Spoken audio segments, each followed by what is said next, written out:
Bismillahirrahmanirrahim. Assalamualaikum warahmatullahi wabarakatuh. Perkenalkan, nama saya Masni, NIM A01200003, kelas Agribisnis A.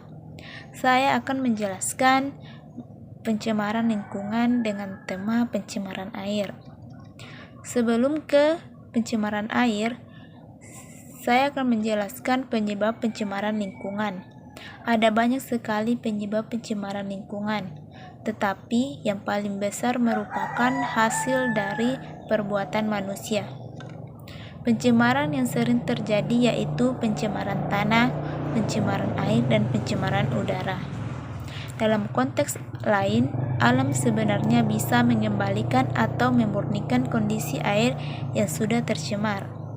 Karena jumlahnya sangat banyak dan melebihi batas, alam pun tidak bisa memurnikannya dengan maksimal dan tidak mampu mengembalikan keadaan seperti sedia kala.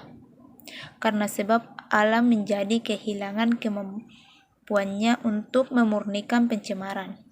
Ditambah lagi adanya sampah plastik dan deterjen tidak ramah terhadap lingkungan. Selanjutnya, pencemaran air.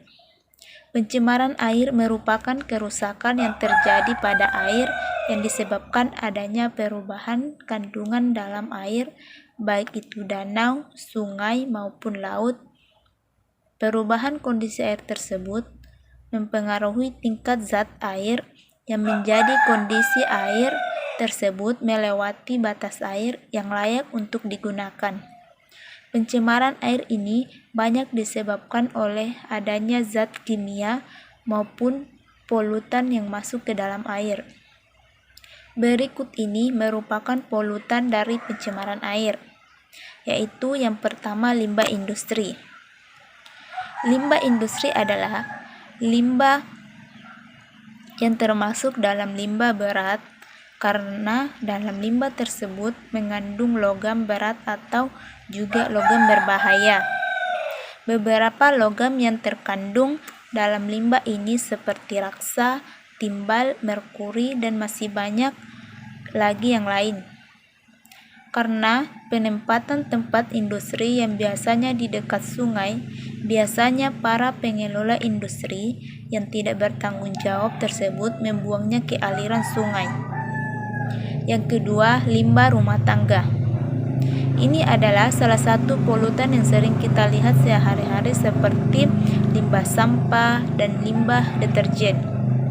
Terkadang orang yang tidak tahu tentang limbah ini sering membuang pada tempat yang sembarangan.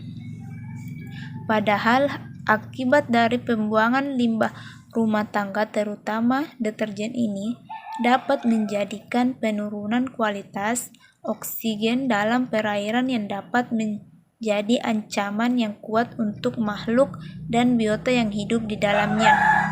Dan yang ketiga yaitu limbah pertanian. Limbah pertanian adalah salah satu faktor pencemaran air yang selanjutnya.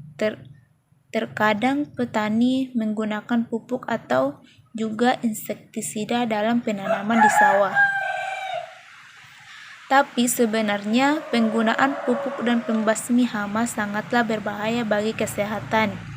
Bukan hanya itu saja, pemakaian secara berlebihan juga bisa mengakibatkan biota dan makhluk di dalam tanah maupun di dalam air bisa mati. Itulah penjelasan singkat dari saya. Semoga bermanfaat. Terima kasih. Assalamualaikum warahmatullahi wabarakatuh.